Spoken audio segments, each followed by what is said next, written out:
So good morning to everyone. My name is Yolanda Cepeda. I'm Assistant Vice Provost for Diversity and Inclusion at The Ohio State University and one of the co-hosts for this session today. I want to thank our partners. Our lead partner is Able Law, who brought forward this opportunity for the immigration series. My co-planner at Able is Maria Otero, who is a staff attorney, and also very instrumental in developing and hosting this series is Ohio Immigrant Alliance and Lynn Tramonti, who is our fellow planner. So my thanks to the partners who really made this possible. It's been a valuable set of conversations, and there's tremendous response, so we know that there's much interest in this area. I would like to invite you to join me in welcoming our panelists this morning. As we know, education is key to economic security and social and economic well-being in this country. But all too often, our education systems are either underprepared or not designed to serve families from immigrant and refugee backgrounds.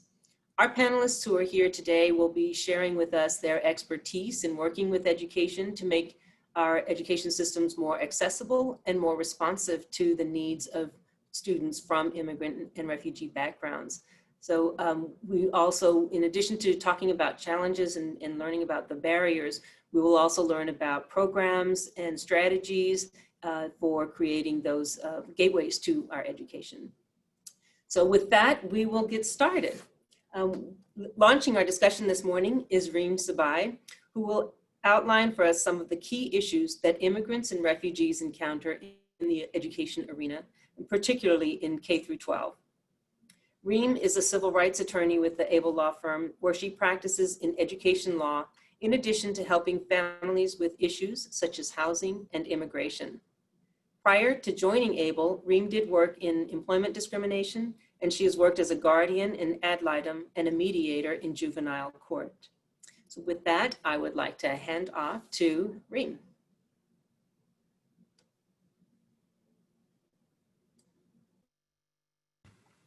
Thank you, Yolanda. I'm excited to be with everyone here today. I'm going to try to display my PowerPoint, which is going to show that I'm not a Gen Z.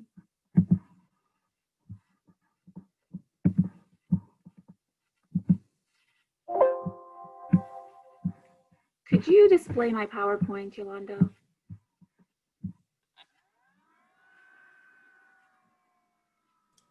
Can you try it once again? I just adjusted a setting.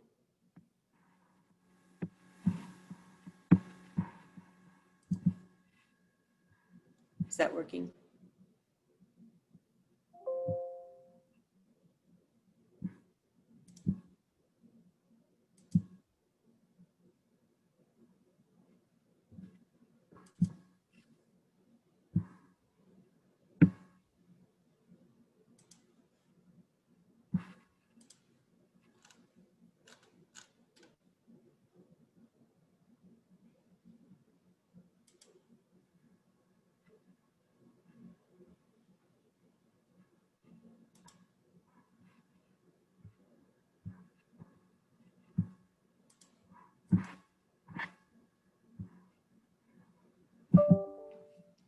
Is that allowing you to share the screen?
No PowerPoint for me now.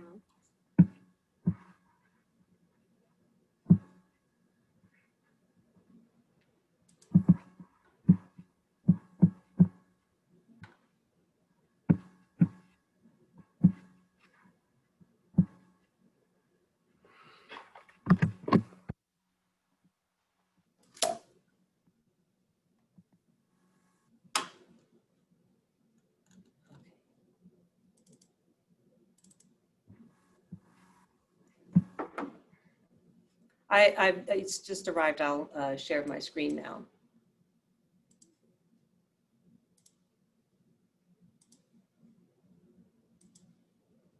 My apologies for the delay.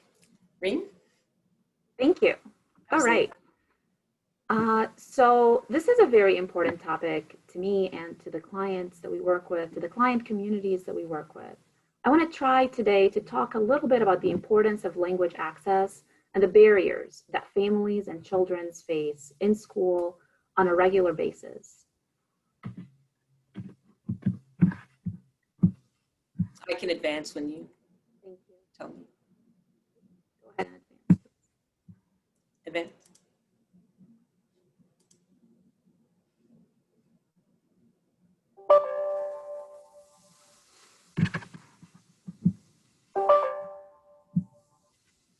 We'll talk about statistics, some key terms, and why language access is important. I'll do a brief overview of the law, and then we'll talk about best practices. Next, please.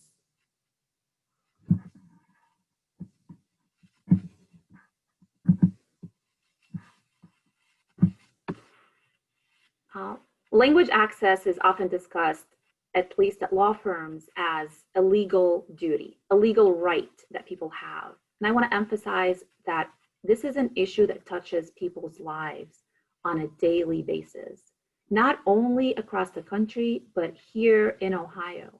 In Ohio, we have more than 550,000 immigrants, which are more than 5% of our population. There's another 5% of the Ohio population who have at least one immigrant parent, which then means that a lot of these people are probably listening to a language other than English at home. The Ohio immigrant population and the refugee population is important for several reasons. One of those reasons is that that population helps stabilize our population in the state of Ohio. The state of Ohio has had a declining number of individuals because there are more people leaving the state of Ohio than coming in. However, we've been able to stabilize that by attracting immigrants and refugees into Ohio. Next, please.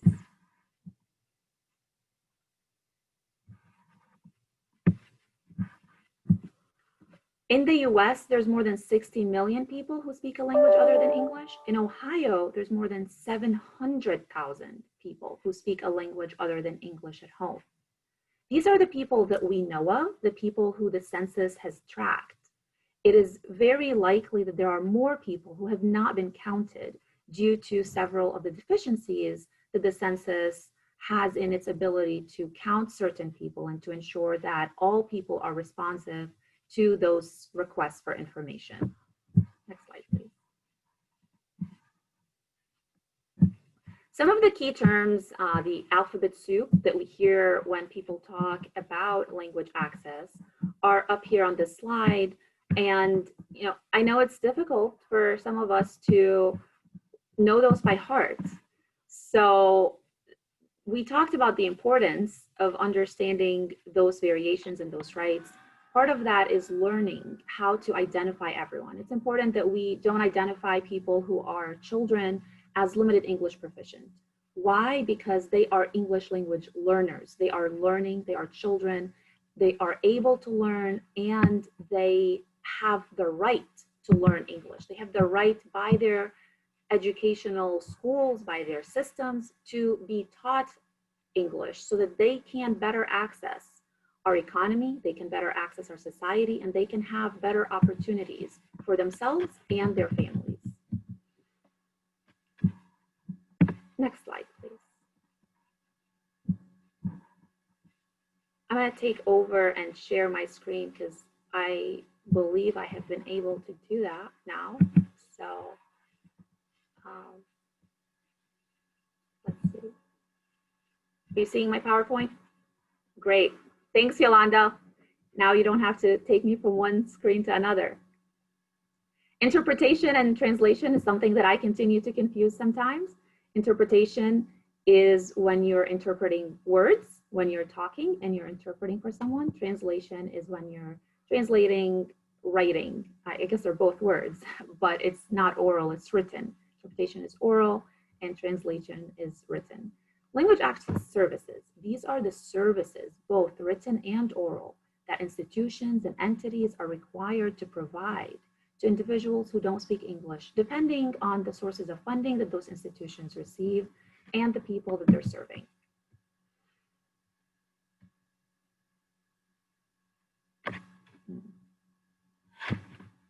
Health equity. Health equity is very important in schools and outside of schools because the lack of availability of language access services causes people to be unable to access health properly, results in health inequities. Because a student who needs some health services at a school who's not receiving the ability to access that nurse is then going to be denied the ability to seek the help they need from the nurse. Their parents are going to be unable to communicate properly with the nurse to tell the nurse that their child needs specific health remedies at school if they eat nuts, or if they're exposed to nuts, or if they undergo an asthma attack. These are all implications that face the lives of people on a regular daily basis. And we're all here today to try to talk about the importance of getting involved, of learning, and of ensuring that those families are better served. What happens when agencies and schools don't provide adequate access services? People have poor informed consent. People agree to IEPs and services without being informed of what it is that they're signing on to. People have complications in their ability to address the health needs of their children. And schools build up inaccurate and incomplete histories about children's needs. So when those children eventually are evaluated, their records are often incomplete if there wasn't proper language access services for the parents and for the children. On the other hand, when there are proper language access services in schools and in institutions, children and parents have better satisfaction, they develop health equity, and costs actually go down, not only because entities face less lawsuits that they have to pay attorneys to defend, but also because parents who can access the school system are likely to resolve any problems they have sooner rather than allowing those problems to escalate and then causing staff to spend more time addressing those concerns. As I said, there are severe detriments to not building language access services for parents and children. Some of them are violations of confidentiality. An example of that is something that we see regularly is a parent comes in and I ask that parent, how do you communicate with your child's teachers? They say, well, I have to ask a friend to go with me and interpret, or I have to ask my child's friend to interpret for me. So there you have a child who's taking on a burden of interpreting between a parent and a teacher or a school administrator. And they're interpreting oftentimes confidential information about the other child's educational needs, their struggles, and their points of strength. All of these are issues that need to remain and that are protected to remain private and confidential within the family, and that schools are required to provide trained interpreters for. You ask why, and it's because it's the law. The law provides protections for individuals. The law provides that people are entitled to be served in a fashion that enables them to access services from the government. And we'll talk about what entities are required to comply with that.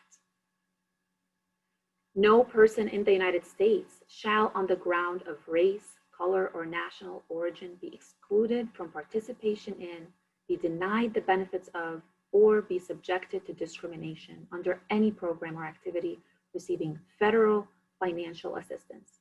That's the key term. If an entity is receiving federal financial assistance, they may not exclude anyone who does not speak English from their services. Not only that, but the US Supreme Court said that non-English language can serve as an equivalent to national origin. So anyone who doesn't speak English and is then being discriminated against because of their inability to speak English or their limited English proficiency is being exposed to national origin discrimination, according to the Supreme Court of the United States. Because the reason that people speak different languages is often that they have ancestors in different national origin nations. So if their national origin is a country outside the United States, if it's a country outside of English-speaking countries, they're going to speak a language other than English. This is not indicative of anyone's intelligence or lack thereof. I watch TikTok. I don't know about all of you, but some of us who do watch some really interesting videos. And there was a funny video that I watched the other day, and it said, there you are sitting somewhere and complaining that there's a person who doesn't speak perfect English who is communicating with you, right? Because oftentimes many of us think that we're entitled to an English language perfection of communication in the United States.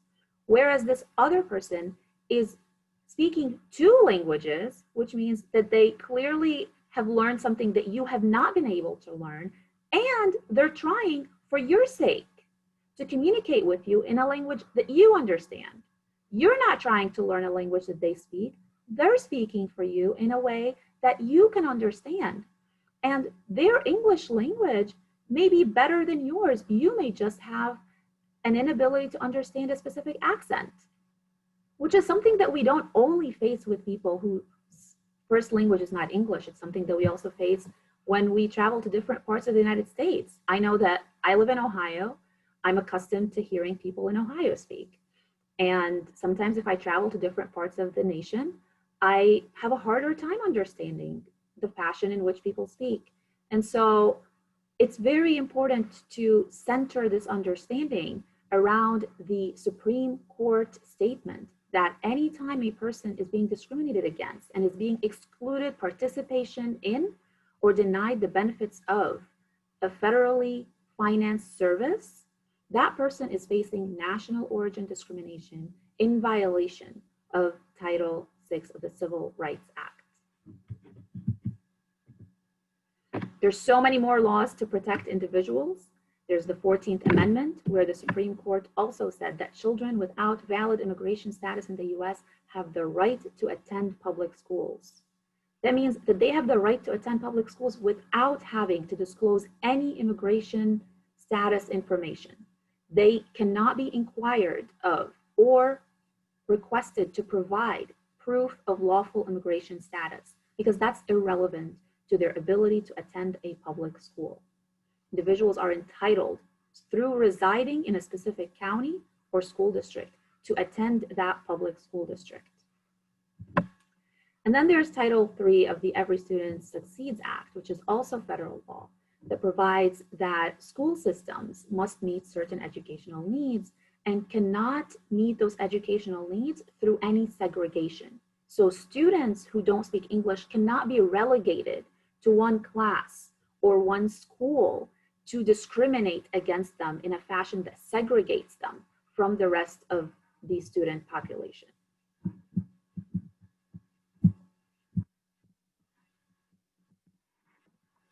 Can you see only my PowerPoint, or can you see the Zoom also?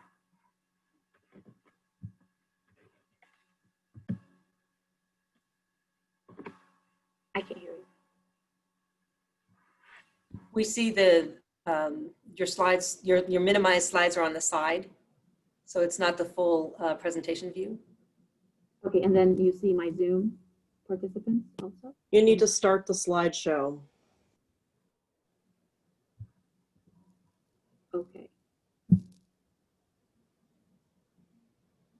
Now you only see my PowerPoint that I'm presenting from, correct? We also see you. We see in the side, we see the images of people in the corner. Okay. Well, I'll just minimize that. And now you see only my slides, correct? Okay. So what does Title VI mean? It imposes a duty on federally subsidized programs, as I said, and it provides that individuals who are limited English proficient cannot be denied meaningful access. Meaningful access is more than just access. So just because a student is accessing the educational system or a parent is accessing the educational system doesn't mean that they have meaningful access. Parents and students are entitled to meaningful access. That means they have to have an equal opportunity. When an issue is brought to the attention of English-speaking parents, it must also be brought to the attention of non-English speaking parents. If non-English speaking parents don't know that there is a trip that's happening next week, but English speaking parents know about it, that is not an equal opportunity for meaningful access.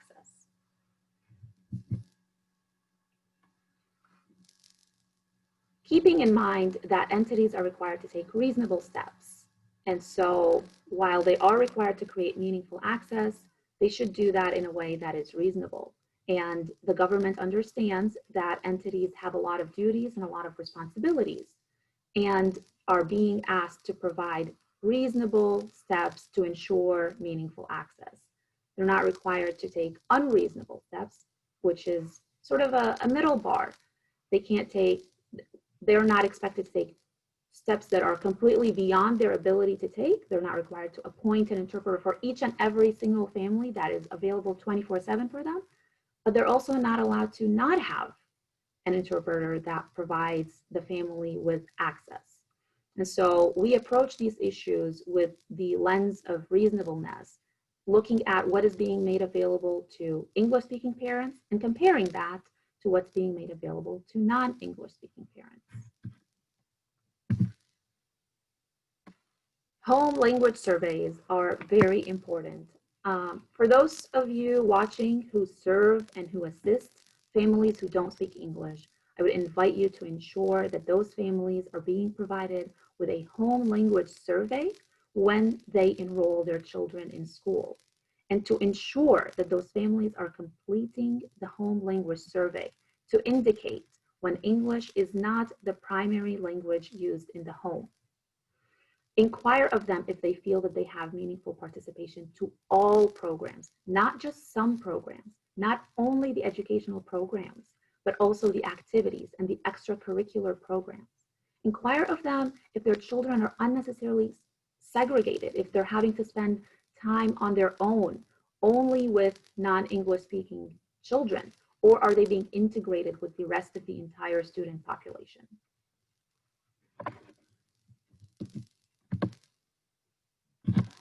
Okay, proper assistance and enrollment. I think we're low on time. All right, here are some examples of ways that schools provide language access assistance. Signage. When a parent goes into a school and they see a sign that tells them, if you speak English, you can do this. If you don't speak English, you can do this. This is who you can talk to if you speak this language. This is who you can talk to if you speak that language. In-person interpreters, trained or certified bilingual staff. This is very important because when and if parents accept the assistance of staff who are not trained, who are not certified, there could be very problematic issues in the interpretation. A parent's request for an evaluation for a child with disabilities can get lost in the interpretation and can become something else. A parent's consent for a specific service to begin for their child with special needs can get lost in translation and then become something else.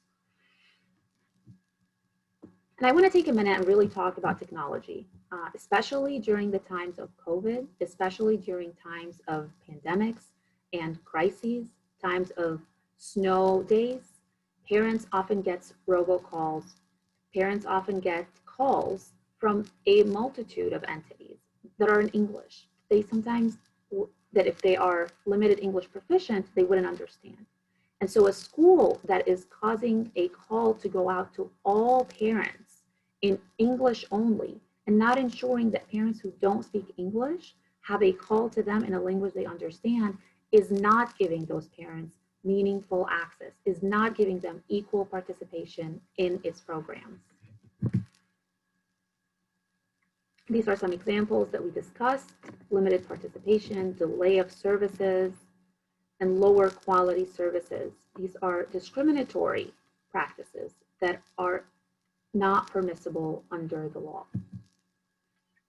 Some questions for people who work in agencies, in schools, who are assisting parents to inquire and to have the parents who are non-English speakers inquire of the entities they're receiving services at.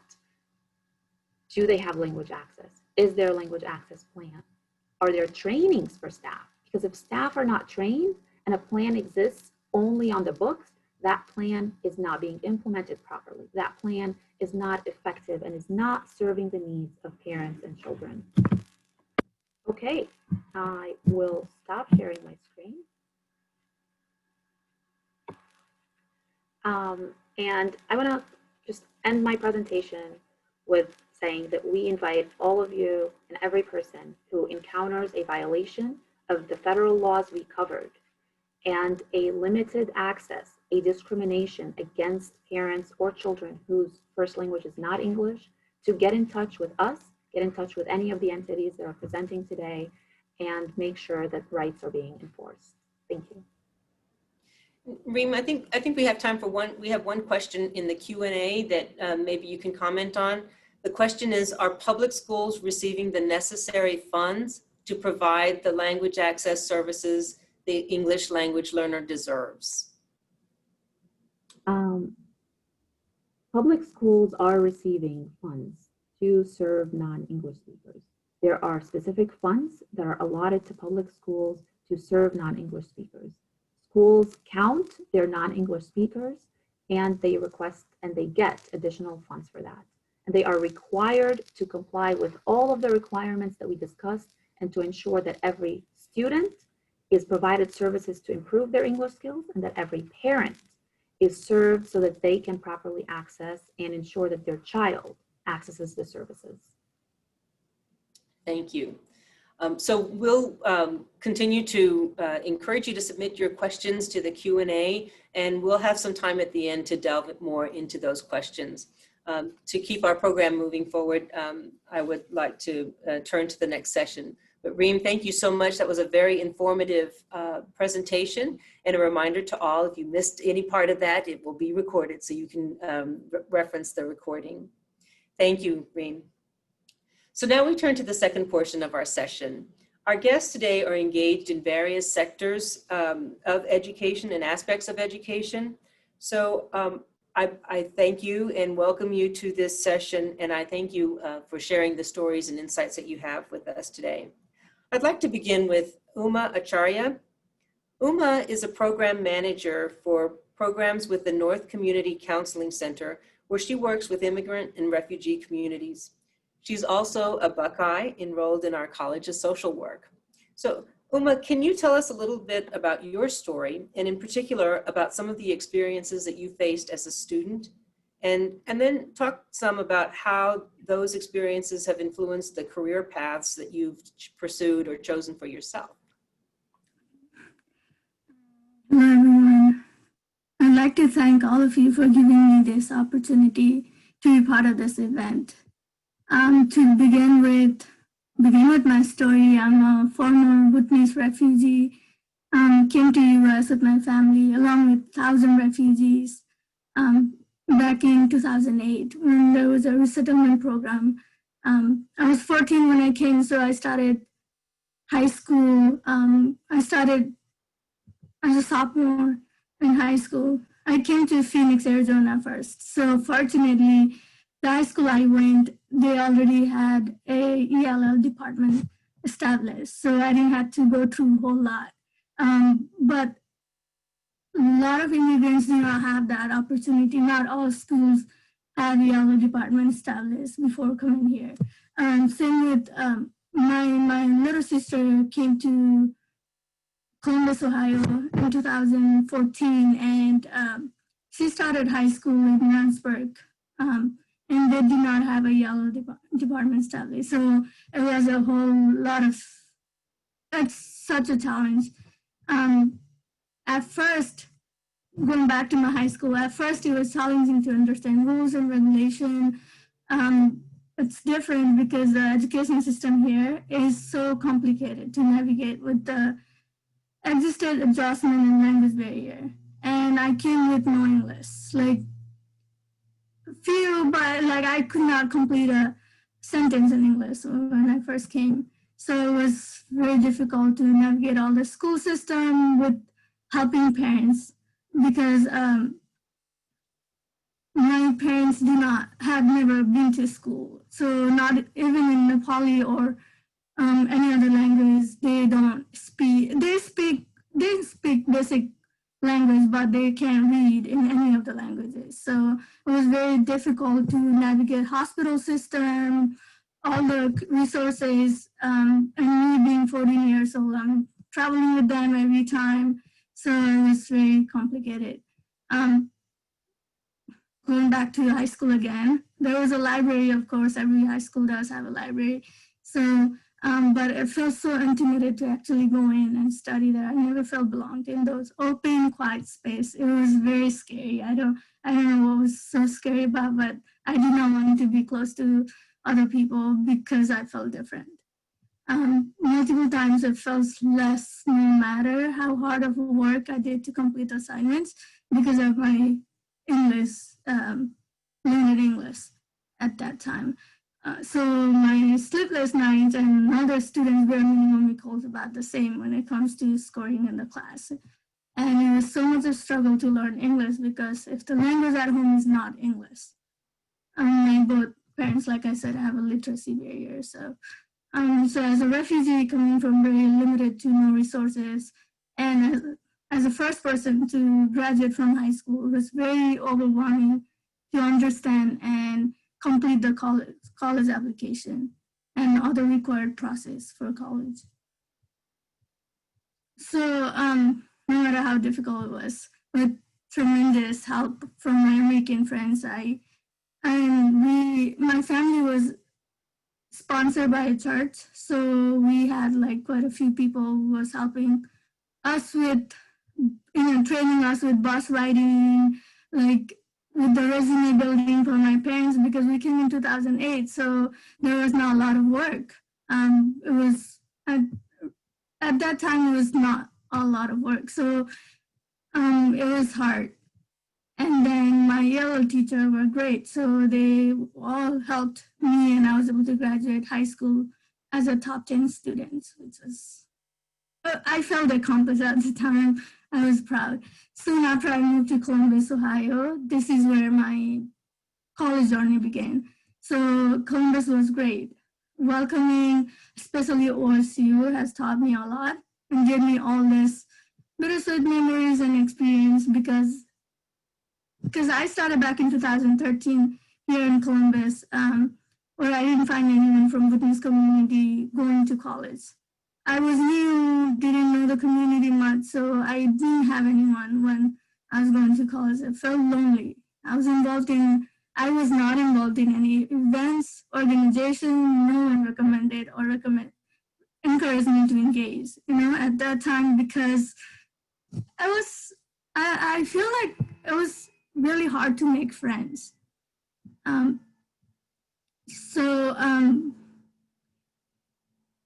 With the constant load, responsibility to take my parents around because Columbus was new to them and my dad knew how to drive, but then he has to relearn everything because the roads and the sign here is so different in Phoenix, Arizona. Phoenix, it's much bigger, more smoother compared to Columbus is old compared, the state-wise.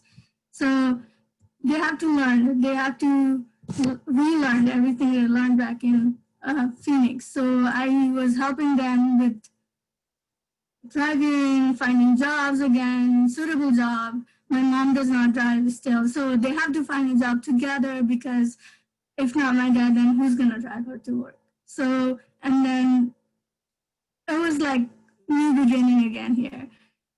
So with that responsibility and with not like communicating commuting to college every day, my mental health was affected big time when I was in OSU in beginning days.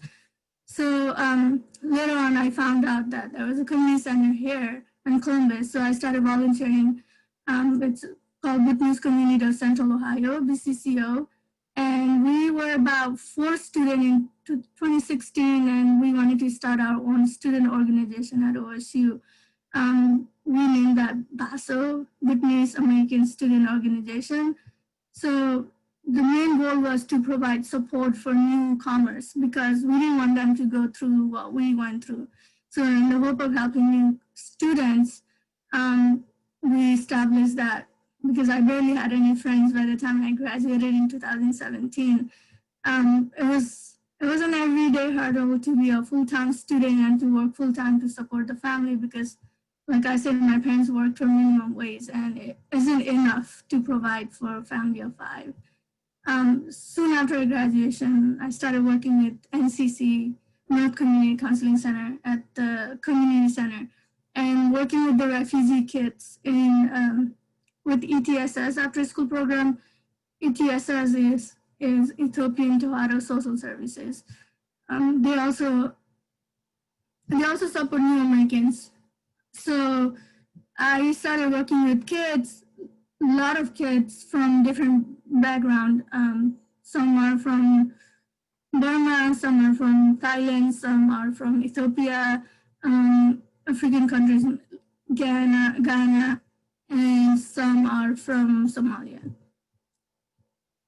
So when my everyday experience with the clients and the amount of needs I see in the community, because I work in a community center, so every day is like walking base, and we used to get almost like 20 families a day, and we were only two to three people working staff-wise. So sometimes we used to get volunteers, but not much. And we used to help about 10 to 20 families per day, which is a lot. And seeing the needs and from helping them and lack of resources and accessibility for our refugee and immigrants population to access the community resources encouraged me to pursue my career in social work. So because I feel there's a lack of advocacy for this population, so we need more social workers. So I just switched my major from biology to social work, and I started my master's degree. I started my program last year, so this is my second year. Okay. That's my story. That's how I'm here today. Thank you so much. That's an incredible journey that you have traveled in so few years. We're very proud of the work that you're doing. We do have a question for you, but I'm going to save that to the end for our shared discussion. Okay. Thank you very much, Uma. Let's turn now to Dr. Gabriella Pickett. Dr. Pickett is a member of the Dayton Public School Board, where she advocates for quality education for all students. Gabriella, can you share a little about what prompted you personally and or professionally to become involved with school governance? Absolutely. Thank you for having me and thank you for organizing this wonderful. I think you're still muted. No. Can I hear me? Oh, there, now I can. Oh, I think okay. there's a delay with the technology today. So I ask all of our audience members to please be patient with us since the technology is slow. Thank you. Okay. Thank you. Well, before I ran for school board, I was one of the many parents who were advocating for their children. My daughter had autism, and the school district in Texas, I was living in Texas at the time, told me that the services that I was requesting were too costly. And of course, I knew that my child had rights under the law. So I requested mediation with the district, and ultimately they spent more money hiring lawyers to fight me off than they would if they had provided those services to begin with. Then I moved to Ohio in 2001, and another one of my sons was diagnosed with a language disorder. He required a curriculum accommodations, but again, I had to convince the school that it would be cheaper to provide services than fight me. When we ultimately got an IEP for my son, I remember one of the personnel that were in the session, and just for the disclaimer, it's no longer in the district, said, you know, it's really unfair that you're asking these services for your son when there are so many students who don't even receive those services. And I turned around and said, you know what? You are absolutely right. I need to talk to all those parents, and I need to make sure that they get all the services, that they are aware that they have the right to request those services for their children. So that's how I started to get involved in terms of helping families develop IEPs and curricular accommodations for their children. And I'm also a member of the Dayton immigrant community. And I see the daily struggles that parents go through just to get their kids enrolled in school. And I was a part of several groups that organized to make the district more inclusive for the immigrant community. And we had several successes. To continue to work with those groups and be more efficient at it, I decided to run for Dayton Public School so I could make those improvements more concrete.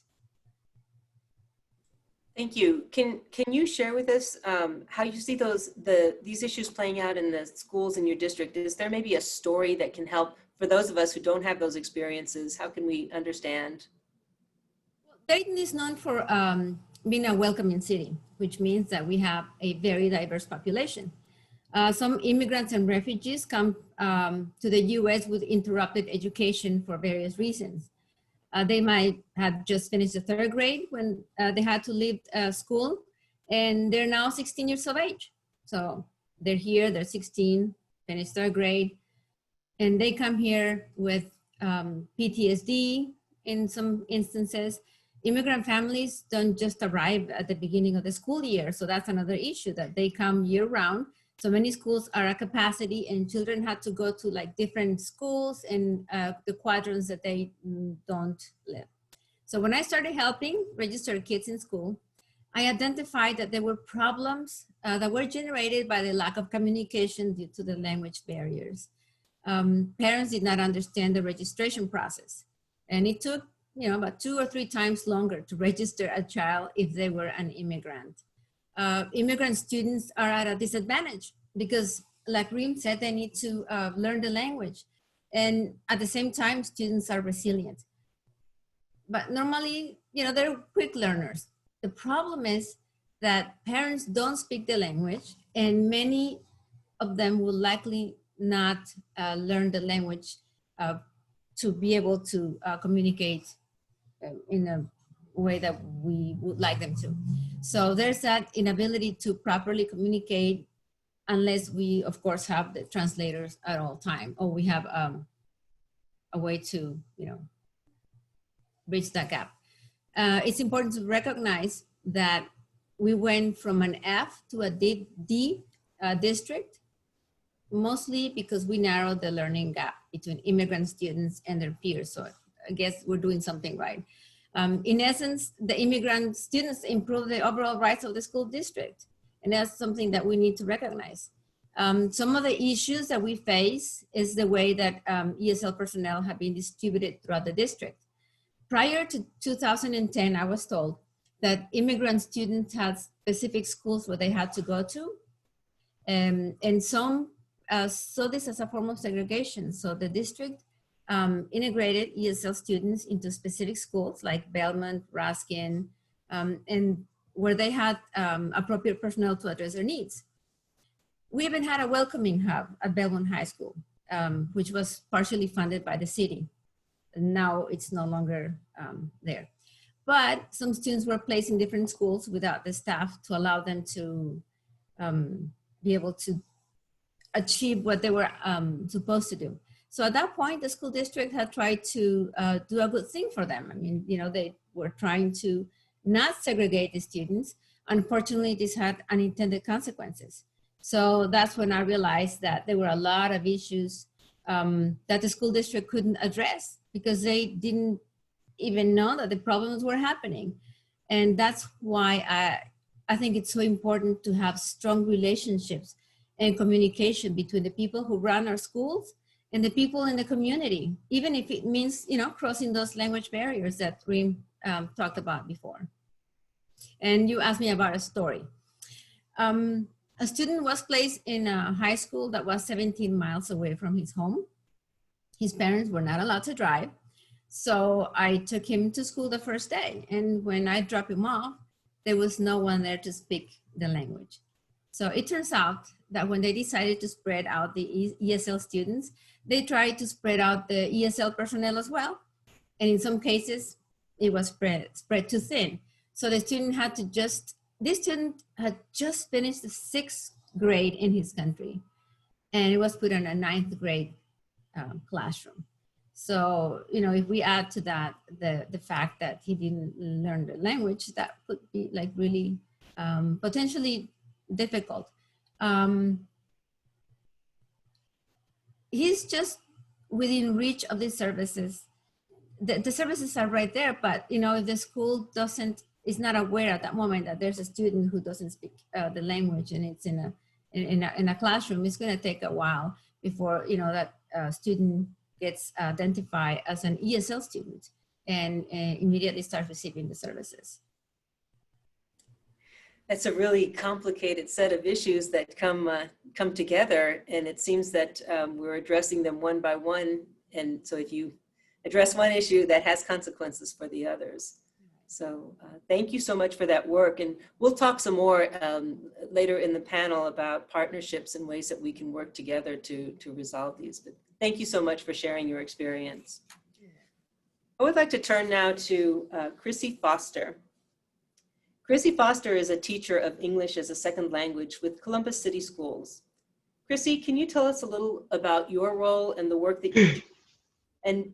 And talk to us about the concerns that have been raised by Gabriela and by Reem. Do they resonate with the experiences of the students that you serve? Sure. And first, let me say thanks for having me attend. It's such an honor to be present with all of these individuals and professionals. Like, I've already learned so much myself. So as a teacher, I work directly with EL students. I focus on content and English instruction. So I try to do that simultaneously. But I would say that my number one role is advocate. So so much of what Gabriela said and Reem and Uma, all of them resonated so much because most of my job I would say would be advocate for them as far as educational rights, educational access and opportunity, but also to make the students and their families feel connected to the school community and help them navigate that process. Can you talk a little bit? I understand you also work with social emotional learning. Yes. So this year I'm on special assignment. The district, Columbus City Schools, created a new position, which is very forward thinking, focused on social emotional learning. And so what social emotional learning is trying to help children navigate the more nuanced or emotional pathways as they grow up and learning how to manage adverse conditions. There is some criticism, however, of the social emotional standards that Ohio has in that they are not multiculturally oriented and they're not necessarily equity focused. So a lot of that discussion comes into play when we're talking about the approaches that buildings take, how accessible some of the surveys are in order to assess how accessible focus groups are, and whether or not refugee and immigrant students are included or other underrepresented groups. So, and also the language of some of the standards sometimes called into question just because, like, for example, the issue of grit is often criticized, because we're talking about instilling this idea of grit in all students, when we know that if you're coming from a refugee or immigrant population, you already have it. Like that's what's gotten you this far. So it's challenging, and it's exciting to learn and try to make that situation more equitable for all my students. So one more strategy that I know that you had mentioned, or Right. program, is the SIOP. Am I pronouncing that? Mm-hmm. Yep. Can you talk about that approach and tell us what benefits are associated with that program? Sure, I would love to.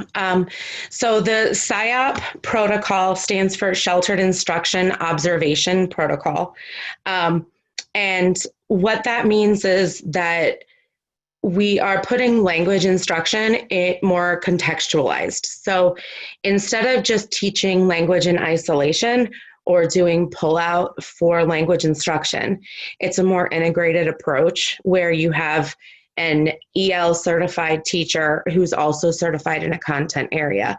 So for example, in my building that I taught at Beechcroft, I was a social studies EL teacher. So that meant that I was responsible for delivering content level instruction, but also making it accessible and teaching language concurrently.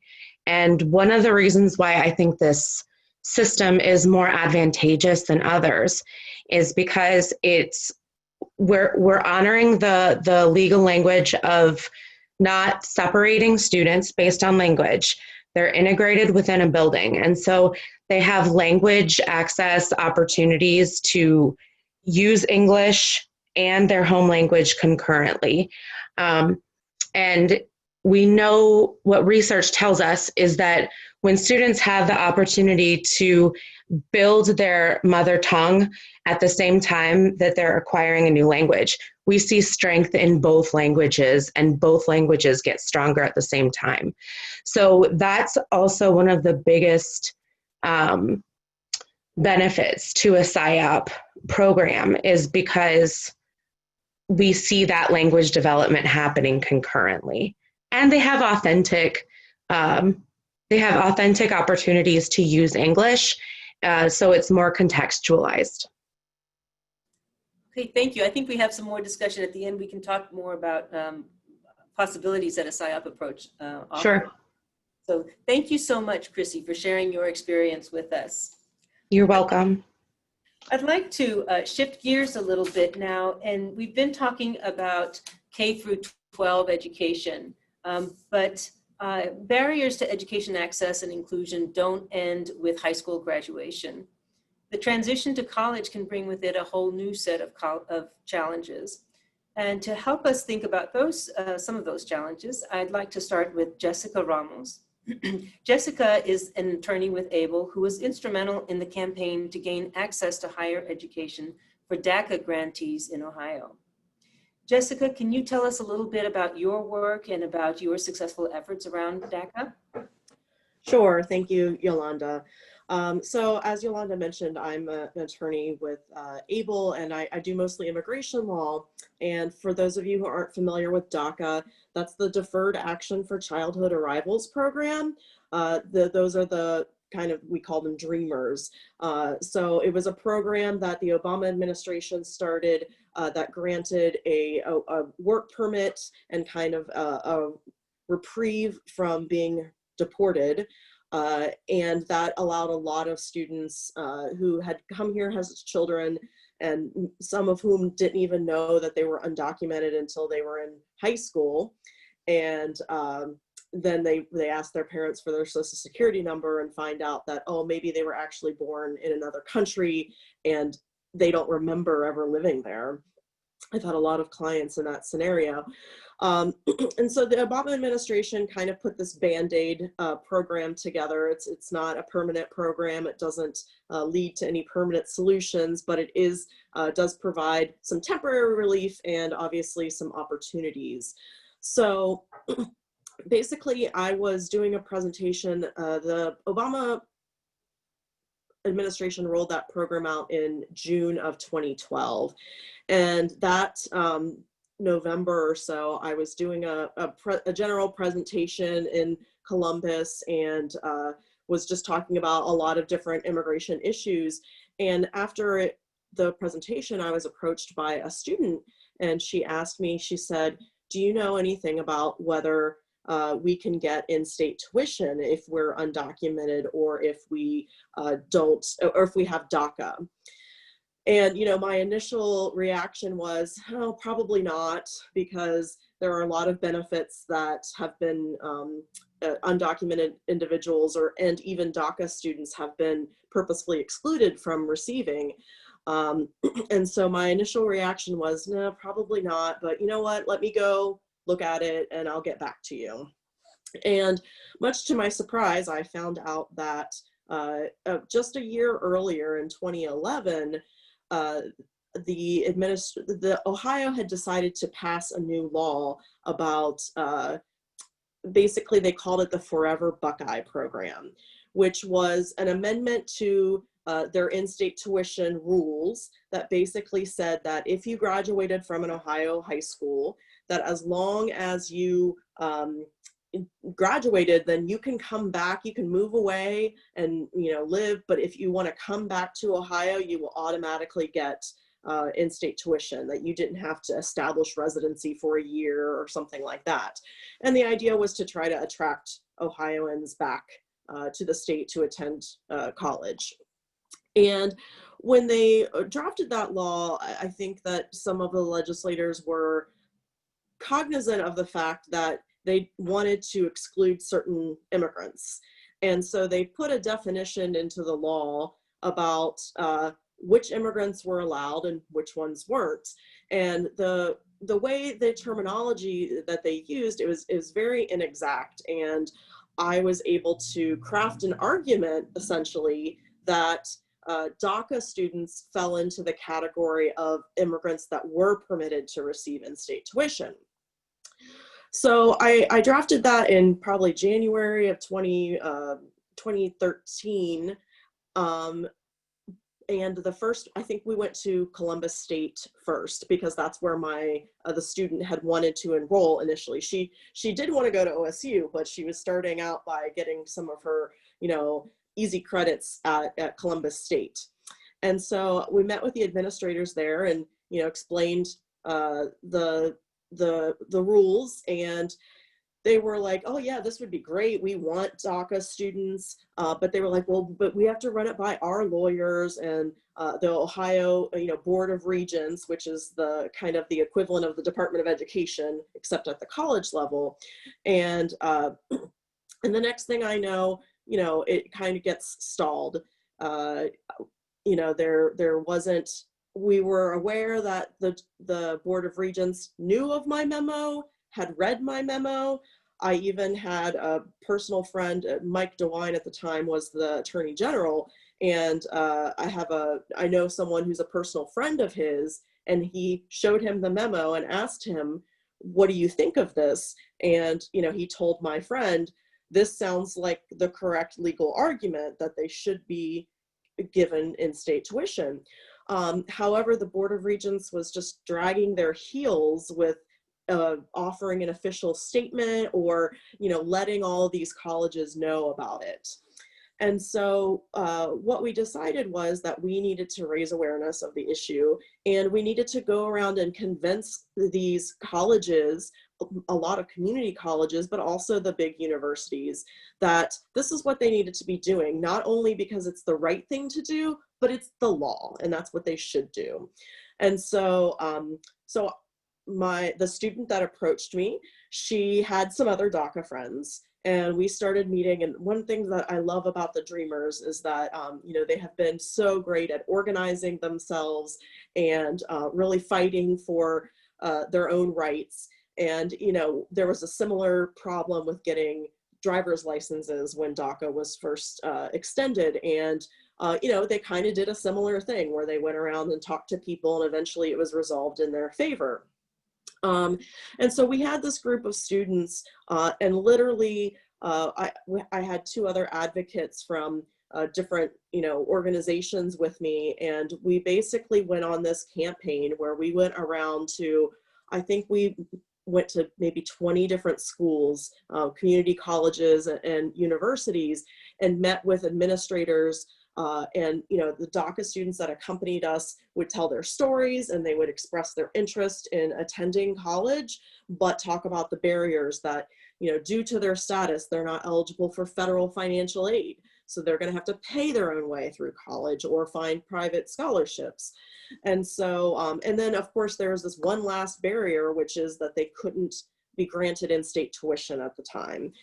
And so, after we met, I know we met with Yolanda at OSU, and then some other folks. We met, we literally drove all over the state and met with folks from different community colleges and universities, state universities, obviously.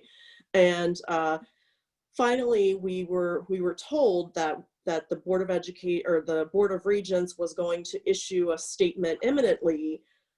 But it was summer of 2013, and it was getting to the point where it was going to be too late to register for the fall, and the students were really antsy because a lot of them wanted to go to school in the fall. And so so they decided to launch a letter writing and signature campaign, and they collected, I don't remember how many thousands of signatures now, but collected thousands and thousands of signatures. And then we personally went down and delivered, this thick stack of signatures and letters of supporters, some DACA students, some immigrants, but we just asked for assistance from the community generally. And we had, the news came out and interviewed some of the students. And so we dropped off the petition and the signatures. And I believe that the Board of Regents made the announcement the very next day. And so that was a really great, successful story of, kind of partnering with attorneys or other folks that can kind of help with the argument, because obviously, the student that approached me really wanted to pursue the issue, and she had met with the administrators herself and tried to talk, but she didn't have all of the tools. And so, but as a coalition, we were able to come up with the full picture and make those convincing arguments and use a number of different tools. Personal meetings. We used the media a lot. There were a number of individuals, students that did interviews. And some of it was kind of trying to educate the public generally about immigrants and DACA students in particular, because I don't think that a lot of people realize that, DACA students, despite the fact that they now had a work permit and were considered to be lawfully present in the United States, they still didn't qualify for federal financial aid and those types of things. So we have considered since then trying to expand the in-state tuition rules to include any undocumented person, regardless of whether they have DACA or graduated from an Ohio high school, but we haven't been as successful with that. The legislature in Ohio is pretty conservative, and like I said, I think the original intent of when they created the Forever Buckeye program and they defined which immigrants could get it and which ones they didn't, I think their original intent was to try to exclude as many immigrants as possible, but they didn't consult an immigration attorney and they failed. So, which happened to be to the benefit of many DACA students. So, I really love all of the DACA students that I worked with. The particular student, I wasn't able to reach her to get permission to use her name, but she went on to graduate from Ohio State University with her degree, and she went on to graduate school, and she's currently pursuing her doctorate at a different Ohio State University, not the Ohio State University, but at another state school. So, and I have, out of that campaign, it's been, several years now, I know of, probably 4 or 5 other students in that group that graduated from either OSU or similar schools. And but the best moment for me about that campaign was a few years ago. I was speaking at a different conference, and I was just asked to kind of touch briefly on the whole DACA thing with the in-state tuition. And I did so, and then they had some dreamers there themselves to talk. And one of them came up to me afterwards, and she was, you know, she was 17 or 18. She was getting ready to attend college. And she was like, I'm so thankful, because she's like, I wouldn't have been able to go to college if you guys hadn't worked on fixing this to let DACA students get in-state tuition. You know, I would have never been able to go to college. And so, you know, she was just really thanking me and, you know, being grateful. And I told her, you know, it was really a collective effort. And I thought it was very important that the DACA students be there and speak for themselves. You know, we did go to the legislature as well and talk to a lot of different legislators. And, you know, let me tell you, some of them were not friendly and kind to, you know, these immigrant students.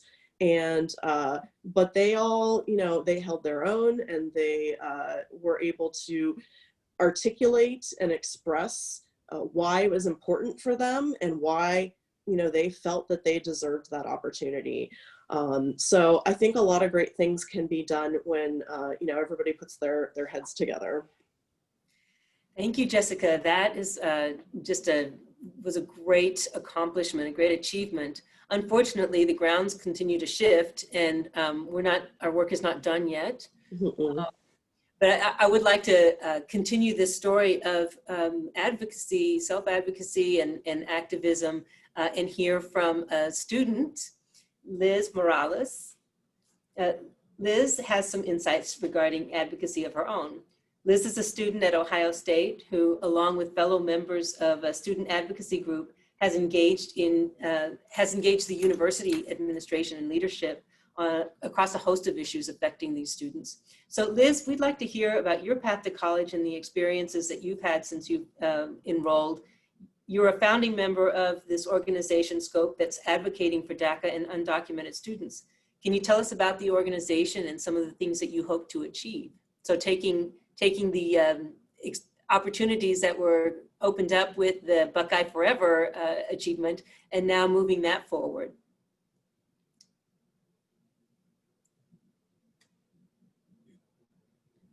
Hello, everyone. My name is Liz Morales.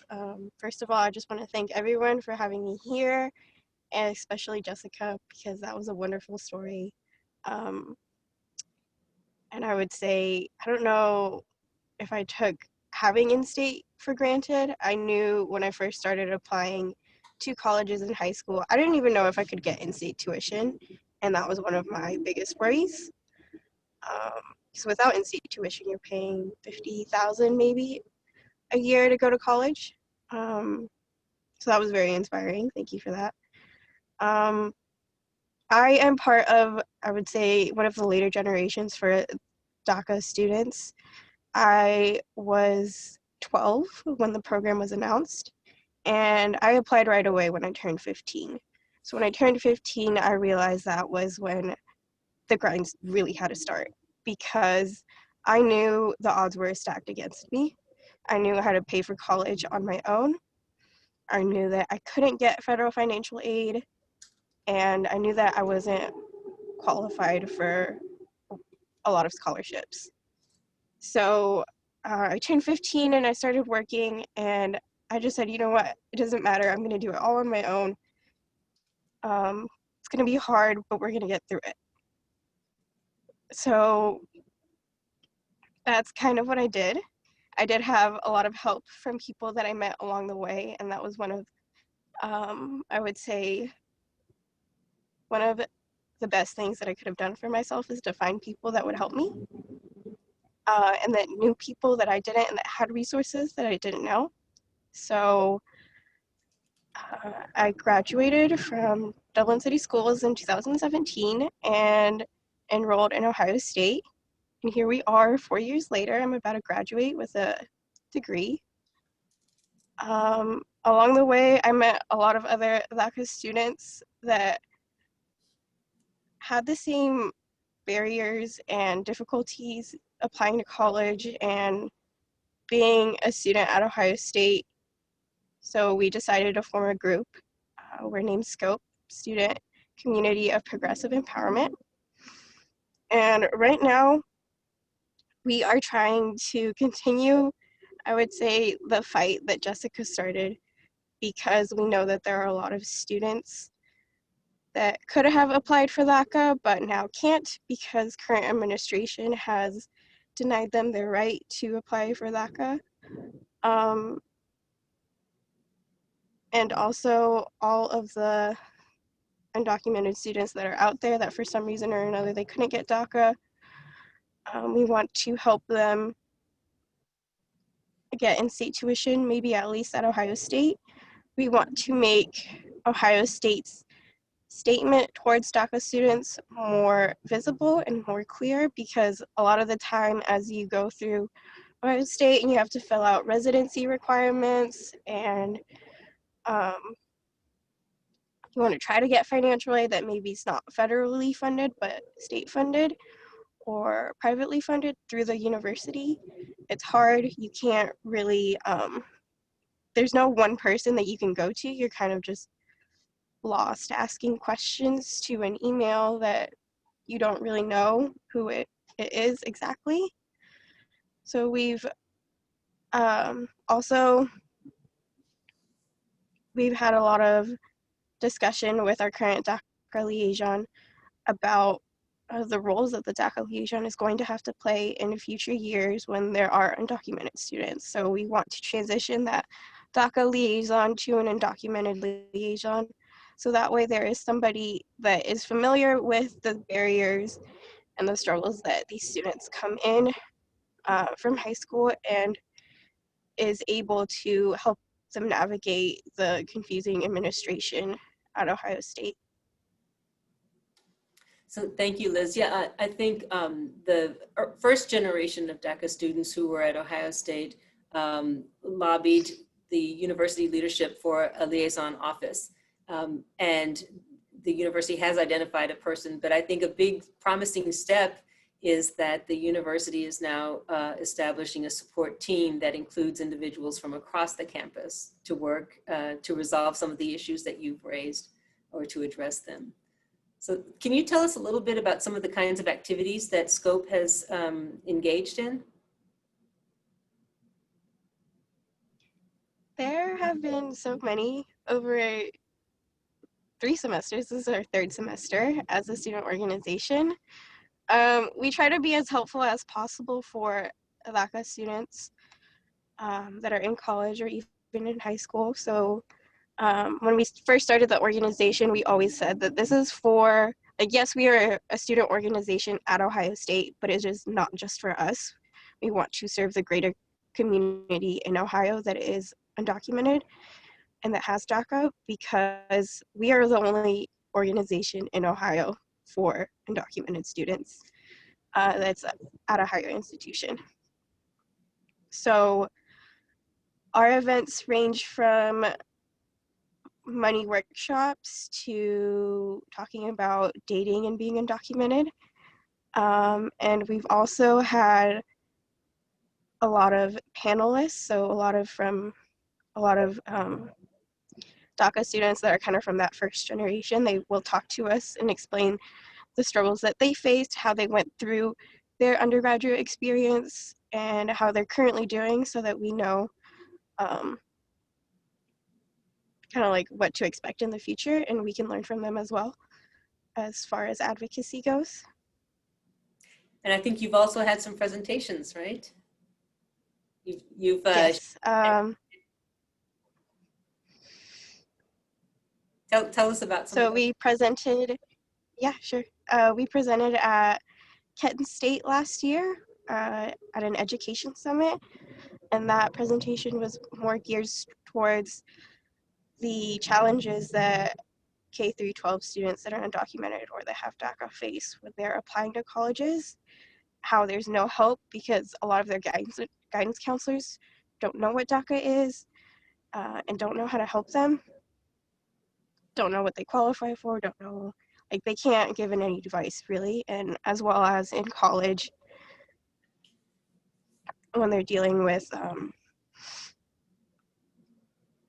applying to college and being enrolled in the college. So when I first started, I was an international student by default. Like I didn't say I was an international student. They just put me in that category.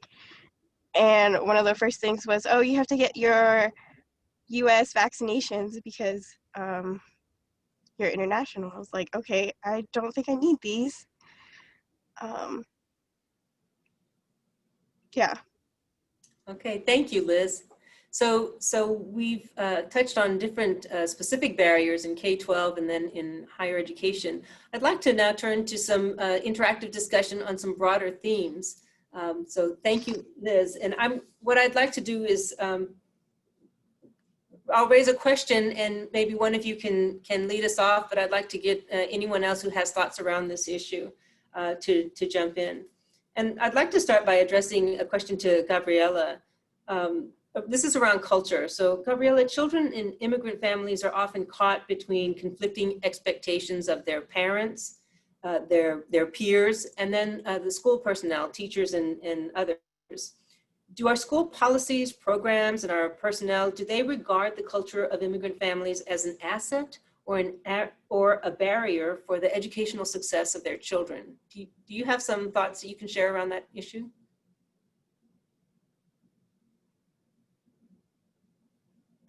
If you can unmute. Sorry, that would help a little bit, huh? The fact that immigrant students help the district go from an F to a D means that, you know, there's, even if we don't look for celebration of diversity, that right there, you know, is an important aspect of this whole situation. And I think we need to celebrate diversity. And I think that we are making an effort to be more inclusive in terms of, you know, the different cultures that we have in the district. We have gone from 8 languages that were spoken like a few years ago to 28 now. And, you know, along with those languages come a lot of culture and cultural differences. And of course, there's going to be certain challenges, you know, beyond language. But I think that we're in the right track. And I think that just looking at immigrant students as an asset, it's going to be important for us, and we will be able to help them in a better way. So I'll open this to anyone. Are there any particular strategies, programs, or experiences that you can share that can help schools to create more welcoming experiences for families, new families, or families from immigrant backgrounds? I can share a couple ideas. One of the most important things is to make your curriculum culturally responsive. So evaluate the titles, evaluate the content that you are using, and see what you can do to make that so that you're highlighting immigrant voices, you're highlighting Latinx voices, Black, Brown, all types of voices in your content. The other thing is actually, one of the things we did at Beechcroft was we created a Nepali group with Uma, and it was incredibly successful. We saw kids who never spoke in class start to open up. And what it was a partnership with BCCO, the Bhutanese Community Center of Ohio. And they came into the building once a week and they worked with our students who were Nepali, and anyone was welcome, but we focused it more on our Nepali population because we noticed that they were struggling at the time. And it was a way for them to make really solid, authentic connections with their peers and with role models like Uma and some of the other folks from the organization. So making sure that the programming that you have in your building is culturally responsive is number one. Thank you. And it seems that there's a balance, or we have to hold two different ideas in mind. At once, we want to not isolate students, and if the way that we're structuring services and specialized teaching, that has a potential to isolate students. We want to make sure that they're fully integrated, but we also want to make sure that they have a supportive community. So you mentioned this partnership. Are there other key partnerships that, and I invite anyone to jump in here, that can be instructive for others who want to really build a welcoming climate in their schools? I just want to add on to the Nepali group. I feel like it was very effective because I came from same background. So when I was sharing stories, they felt very related. And my vulnerability was theirs too. And when I was like doing the group, and mostly like we talked about family conflicts, violences in the community, how traumatizing their move, like immigration process was, and how they were raised, and those kind of things. So it was not, there is no way that they're going to learn those things or got chance to speak to other person because of the, not having same experience or background. So when we were sharing stories, a lot of kids were open about their problems. We were able to link them with the proper resources, because once we found out what their needs are, and many students started getting counseling, tons of them were, their family were linked for case management needs. So I personally think it was very effective because of the relatable and same experience with kids. Thank you. Yeah, so one of the questions that came up in the Q&A that I think is relevant to this issue is someone asked whether there are inclusive school programs providing, and actually it may not be school programs, it may be other organizations that are providing education to immigrant parents on how the education system works in the US. That seems to be a big barrier, along with actual language barriers. One of the other partnerships that I know I would really like to cultivate is with the medical centers in the community.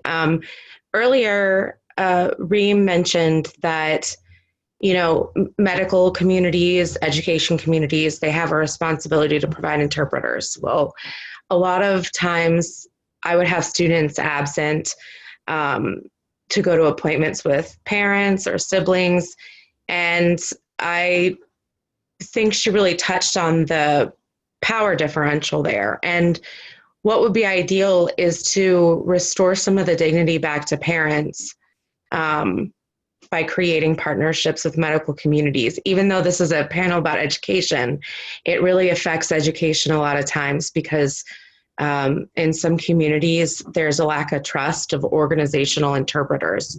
And so a lot of parents would feel better about having their children present or a friend.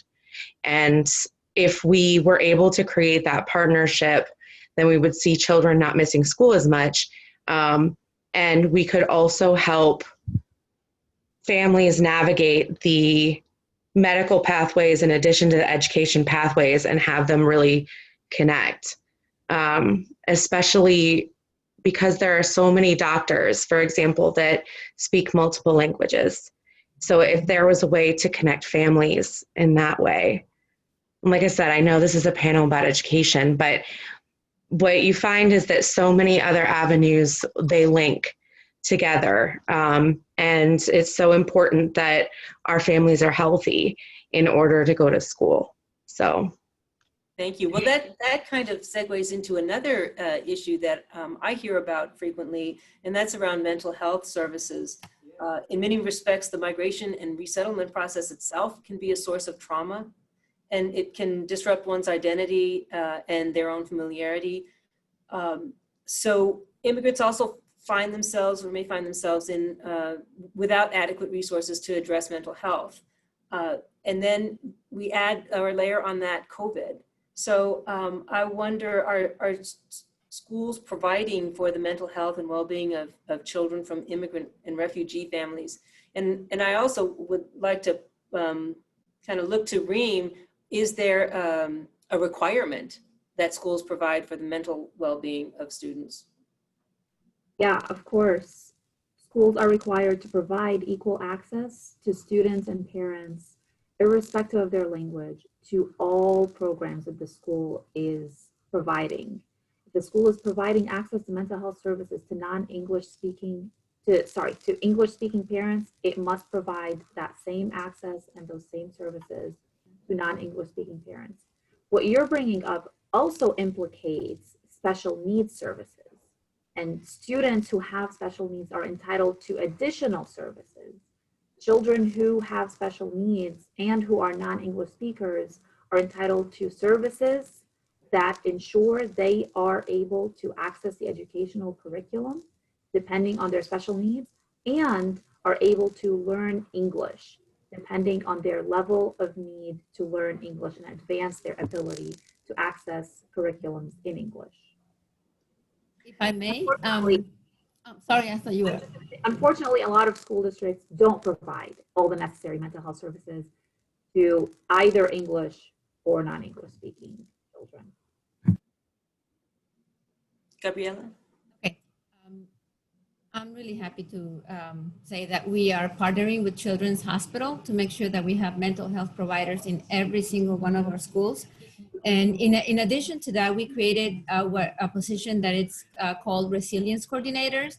It's a word choice that we use to change the stigma of mental health, as a negative to a positive. So we are able to expand mental health services for all of our students. Plus now we have our own clinic that we refer students to. It's in one of our schools for those who need more in-depth care. It's very important to have health services, especially now with COVID-19, and especially for students who just got here or don't have the ability to have health insurance yet, or that they don't qualify for Medicaid. The school district will make sure that they receive medical, dental, vision, and mental health care in our clinic. And those services are accessible to all of the students at no cost to the families, even if they don't have insurance. So partnering, and those services are culturally responsive, or are they are there some special considerations there? I think so, yeah. It's a little bit complicated right now because it's not the school, but actually the clinic requires, we have an extensive authorization from parents. So, it's a process before we can offer that, but during that application, there's certain questions that we ask that are super important for us to provide the services in a culturally sensitive manner. Thank you. And I would just like to say as well that this is an issue where there needs to be work done on all sides, because many immigrants and refugees are highly resistant to mental health treatment. Maybe from their cultures, it's considered, not, voodoo or some sort of not legitimate type of care. Or, there are just a lot of issues around, there's a stigma still, and it's even worse in many immigrant communities. So, not only do we need to get the U.S. institutions to respond and, be able to provide those services, but we need to do a lot of education within, the refugee and immigrant community to encourage and really make folks understand that it's not something to be ashamed of. It's, it doesn't mean that they're crazy, those types of stereotypes that they may associate with mental health treatment. Absolutely. And I think that's where partnerships in the community, trusted partnerships can be really helpful for that. So what about COVID? We haven't talked specifically about COVID and the challenges. We've made some references. Are there some particular challenges that you're seeing, or actually some strategies and responses that you're seeing in the schools or with your partners that can be helpful for others thinking about these? Can I speak on this again? I'm sorry, I feel like I'm commenting a lot. one of the issues I have surrounding COVID right now is the inequities with the return to school models in many districts, especially when we're considering immigrant and refugee families.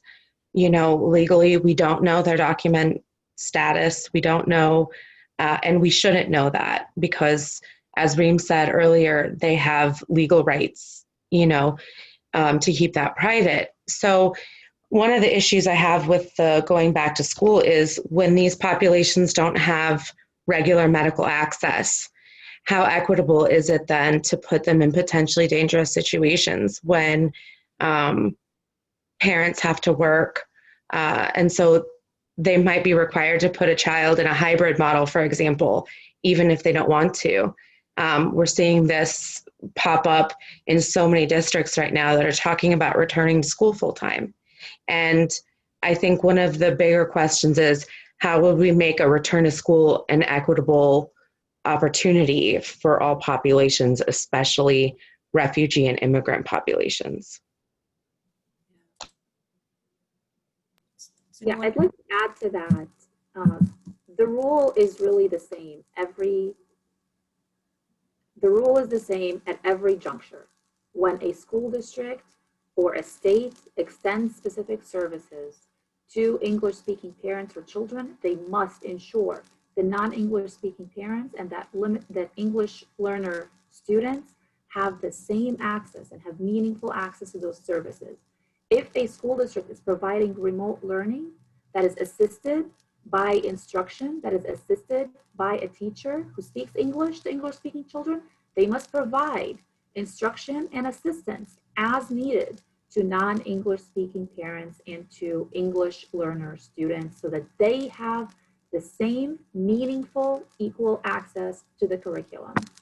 And I agree, unfortunately, we see a lot of lack in doing that across the board, across Ohio and across the country. Thank you. So we have a number of questions that have been posed in the Q&A that kind of come together, but I'll try to summarize or bring them together. So one question is about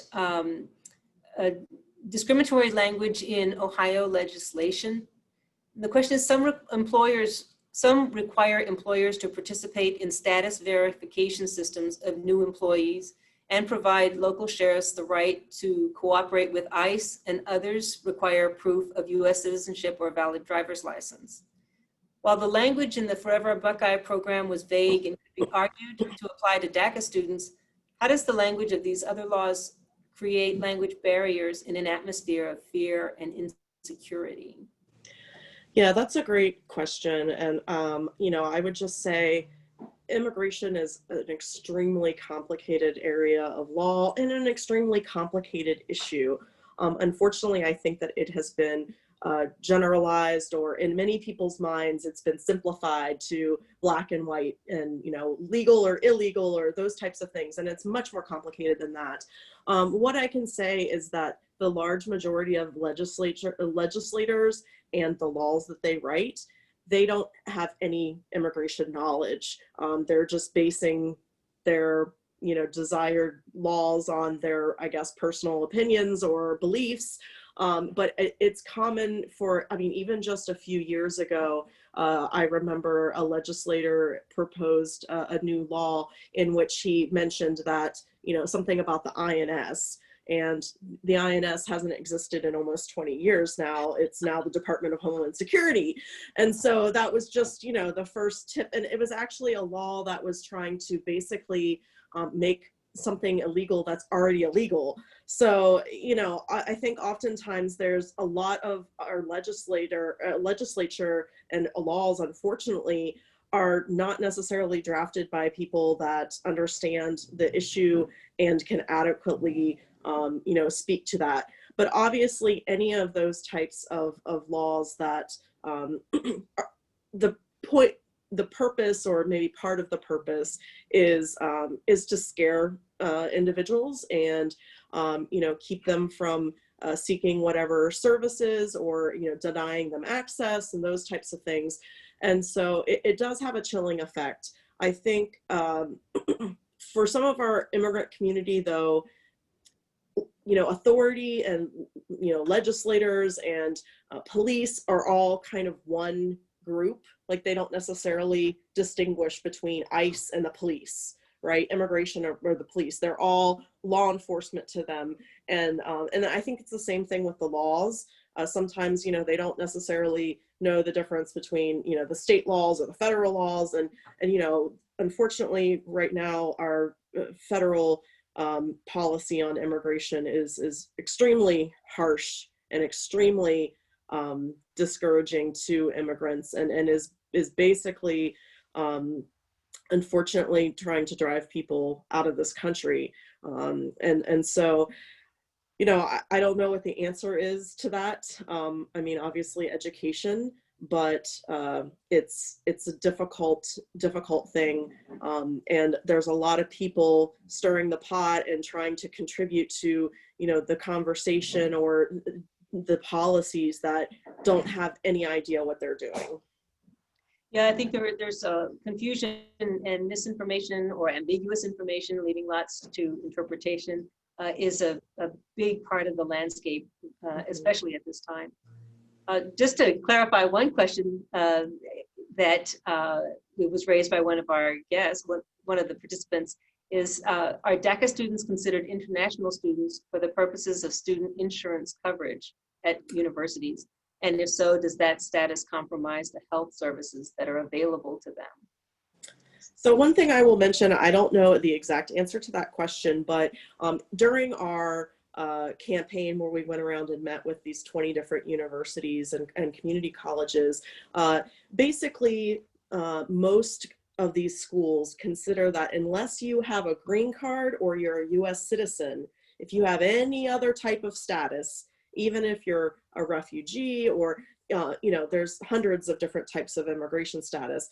Basically, they decided that if you're not a permanent resident, which is a person with a green card or a citizen, then everyone has to be enrolled as an international student.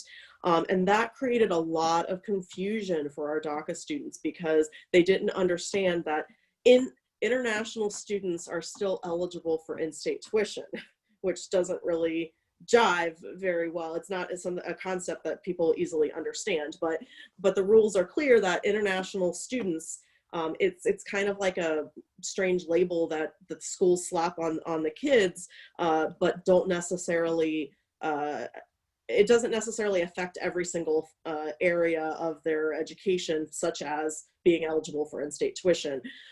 So I would guess that by their status, I know from experience in law school and having some international students in my class that they were offered a different healthcare plan because of their status as an international student. There were additional requirements.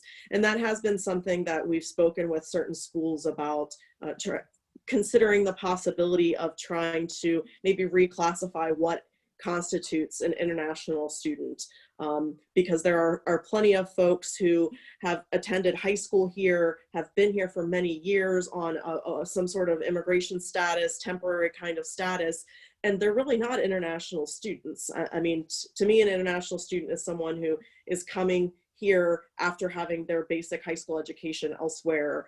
And so that is a problem amongst many universities. And again, I think it is because it's a complicated issue and they're trying to simplify it as much as possible to make it workable for them. But unfortunately, the way they kind of develop the rules doesn't benefit a lot of these students that don't fall into the traditional categories of international student or US citizen or green card holder. So thank you, Jessica. So as we wind down our session here today, I want to remind everyone that there are ways to get involved. As our discussants today shared, there are many, many dimensions of life that are impacted by the immigrant status or refugee status. And it's going to take all of us working together to be able to support the success and also to support more welcoming and inclusive and supportive institutions where we are all working. So I encourage everyone who is listening here today to get involved, and I would like to remind you that on the conference website, there is a link on the right-hand side that says, how do I get involved? And you can start by looking at some of the organizations that are represented. But I would like to invite each of our panelists here to, if you have one suggestion to the folks who are participating here, either encouraging them to think about an issue to think about, or some kind of activity to get involved with, I think that would be a great closing. So Jessica, since your screen is up, why don't we start with you, and then I'll call the others. Sure. So I think there are a lot of great ways to get involved with these issues. I know there are a lot of great mentoring programs out there where folks can sign up to mentor students of any age. But I really think that trying to educate ourselves and also those around us is important about the complexity of these issues.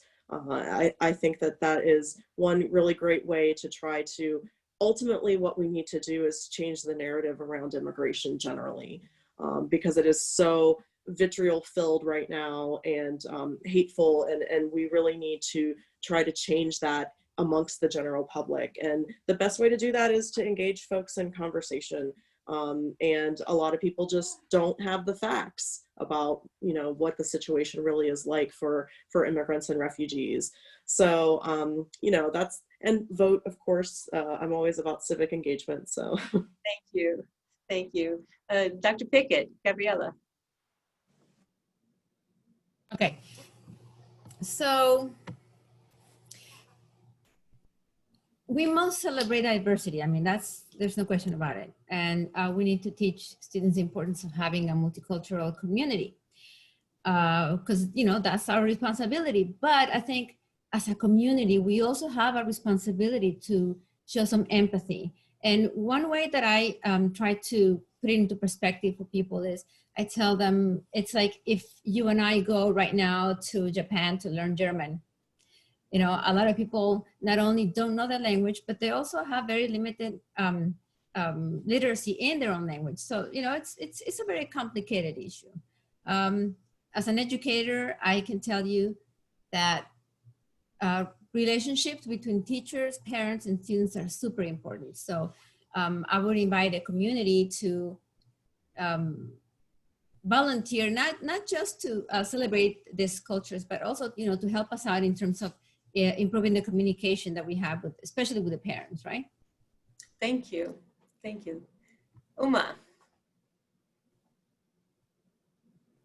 I would say get involved by being present at the community events and with open mind to learn about cultural differences, to be more culturally sensitive when you're talking with kids from different culture or different background, and just keep volunteering at the community centers or somewhere else to get updates on their culture, their you know, educate yourself. So when you're speaking or talking to them, be more sensible, more sensitive, so that you don't hurt their feelings. Great. Thank you, Uma. Liz? Definitely, if you have a student or just someone from a younger generation nearby, mentor them, tell them that you're there, tell them that, you know, whatever they want to do, it's possible. Great. Thank you so much. Chrissy? I would say try and be mindful of the lens with which you're viewing your world and the people that you're working with in it. So often we make the assumption that people are here in the United States because they want to be. And a lot of times with refugees, they don't. They want to be home, especially when you're working with children. No one asks children if they wanted to pick up and move their lives.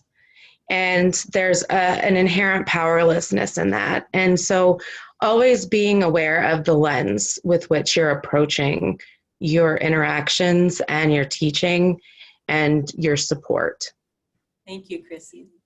And Reem, you opened us up, so why don't you close us out?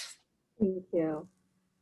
My parting words of wisdom are spread information.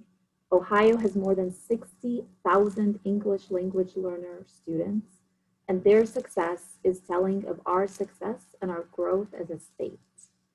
Every piece of information that you share about their rights gets them one step closer to demanding and achieving those rights. So spread that information, let the parents, let the students know about everything available to them. Thank you so much. And to all of our participants here, I know you were joining me in thanking our panelists for sharing their insight, their wisdom, their experiences. Stay connected. Next week, we will have another session that will be focusing on the current state of immigration policy. I also encourage everyone to check out the survey link in our chat box, and please take just a few minutes to give us some feedback. We'll also enter your names, those who share their names, we'll enter them in a drawing and give away a gift certificate. So thank you so much to our panelists. I hope you all have a wonderful weekend. Thank you. Thank you.